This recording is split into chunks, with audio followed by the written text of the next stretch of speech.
Bismillahirrahmanirrahim. Today, again, I would like to present a lecture on the poem Elegy written in a country churchyard by Thomas Gray. Elegy is a poem in which a poet shows his grief over the deceased people or someone close to him. So, here in this poem, Thomas Gray tells us about the people who are buried in churchyard near Hampton or and Hamlet village. He starts the curfew tolls the knell of parting day. He says that curfew tolls, sound of this bell tied in the neck of the kettles, shows that day is going to off. It means just darkness is going to start over the lea, over the meadows. The lowering head wind slowly over the lea, and kettles are moving towards their homes because there is no more lightning. Again, meadows is empty, kettles are moving towards their homes. The pillowman homeward plots his weary way. Now he personifies weary way. Actually, way is not weary, but the pillowman is weary. So, farmer, pillowman, moves with his kettle cart towards home and leaves the world to darkness and to me. And there will be darkness over here, and I will be alone in this atmosphere. Now fades a glimmering landscape on the side. Glimmering lightning fades away, and all the air a solemn stillness holds. There is silence, no sound, because all kettles and men are going to their homes, save where the beetle wheels his droning flight. The sound of these wheels as they go away from the poet, their sound becomes very distant, very low sound, and drowsy tinkling lull the distant folds. That sound tells that these carts are too much away, they are gone from the sight. Save that from yonder ivy mantled tower, there's tower inside church, and there is a plant over the tower. The moping owl does to the moon complain, and there is owl who complains to the moon. What does he complain?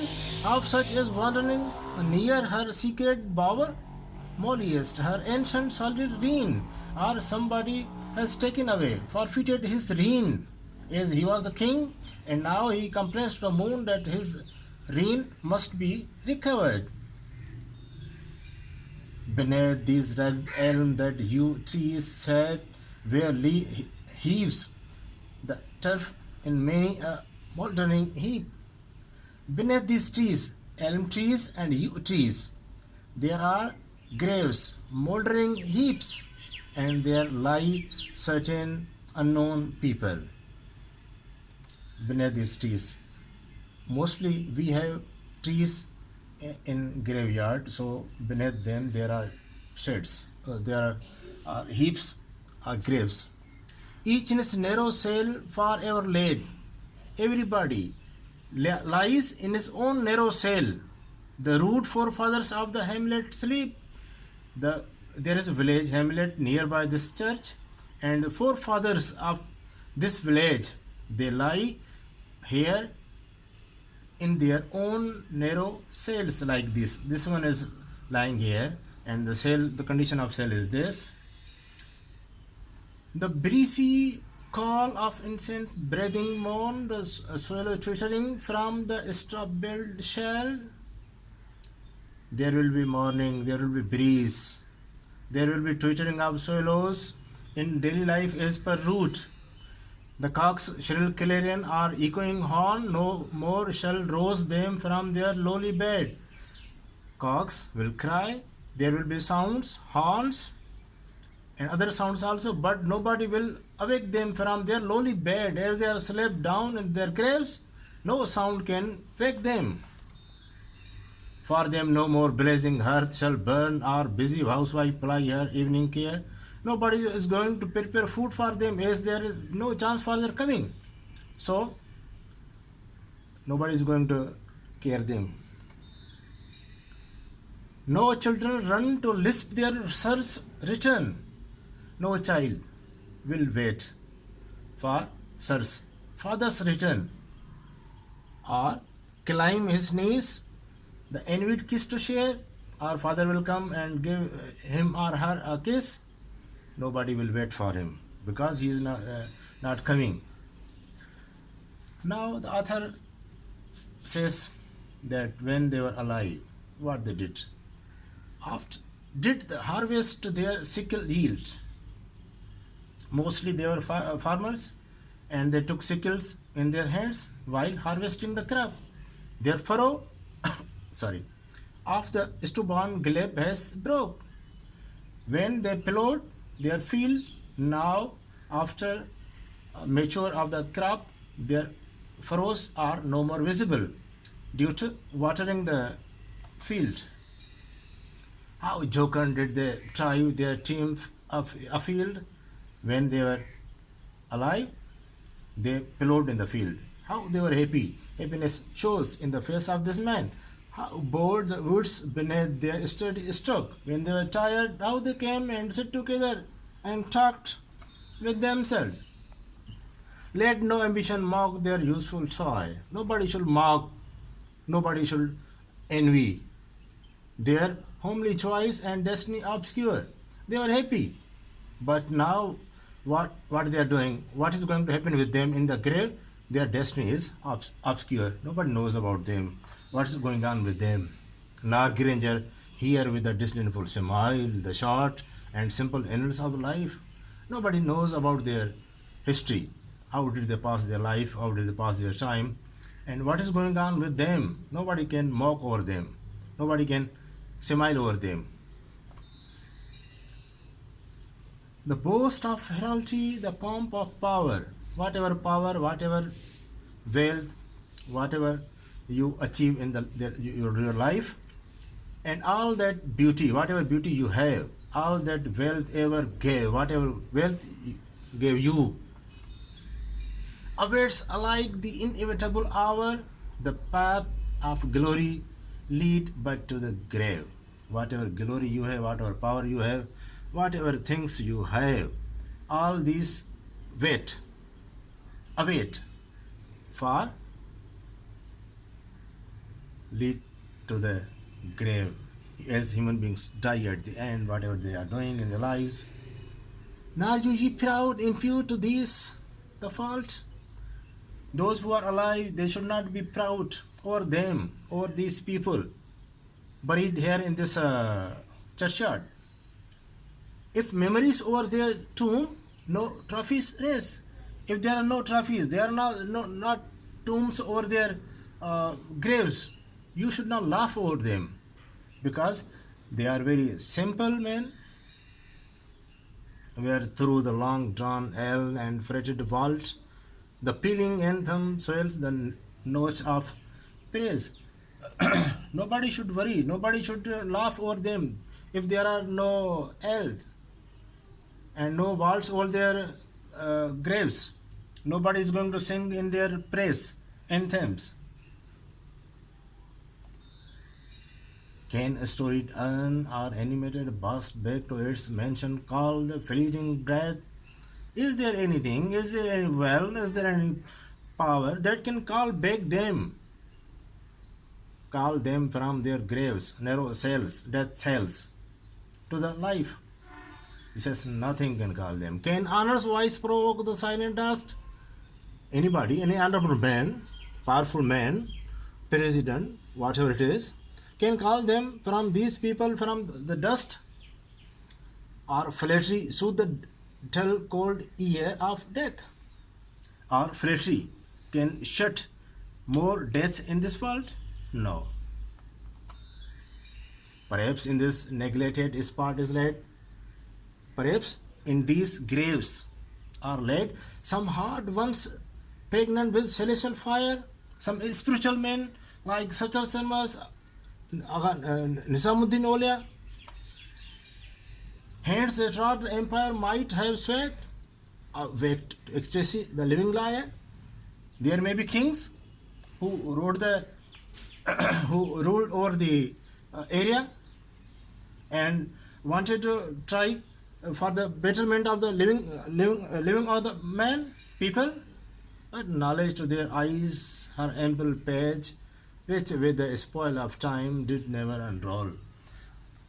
The time has gone, much time has gone, so nobody knows about their deeds, about their works, what they did in their daily life.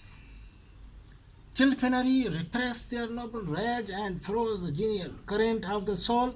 Maybe here in these graves there will be Chilpinary, a parliamentarian at that time, who was a very brave man, full many a gem of purest stress, serene the dark unfathomed caves of ocean bear. This line and the coming one next is mostly quoted line which comes in combined examinations.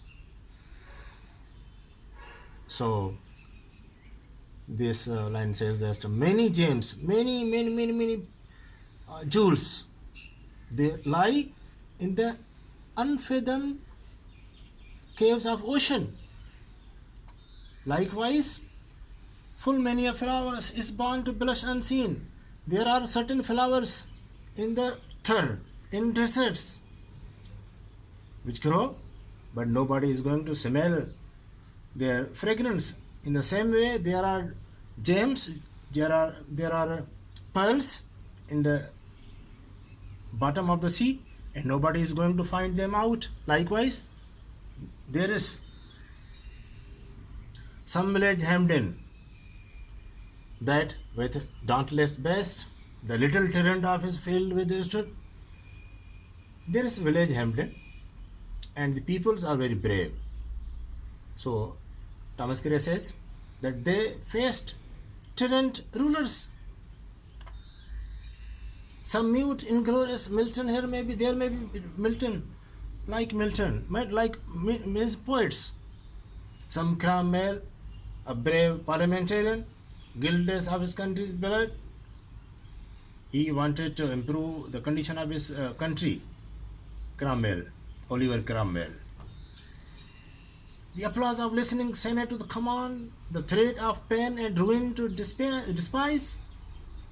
He sit in the Senate, commanded over there, and also faced threats from the rulers. Scatter plenty over a smiling land and read their histories in the nation's eyes. They wanted to do something for the nation. They want to see the smile over the faces of their nation. Their Lord forbade, nor circumscribed alone. These people who are buried here, we do not know much about their history. Their growing virtues, but they will be virtuous. But their crimes confined, their crimes will be limited, not much more crimes. Forbid to wade through, slaughtered to a throne. They never slaughtered to get that throne and shut the gates of mercy on mankind. They were not cruel. They were simple men. The struggling pangs of conscious truth to hide, they never tried to hide the truth, to quench the blushes of ingenious shame. They never became shameful because they never did such a thing, or heaped the shrine of luxury and pride with incense kindled of the muse flame. They never wanted this luxurious life, though they might have muse favor. Muse is a goddess, stands for poetry, art, and music. There may be some sort of poets far from the madding crowds in noble tribe.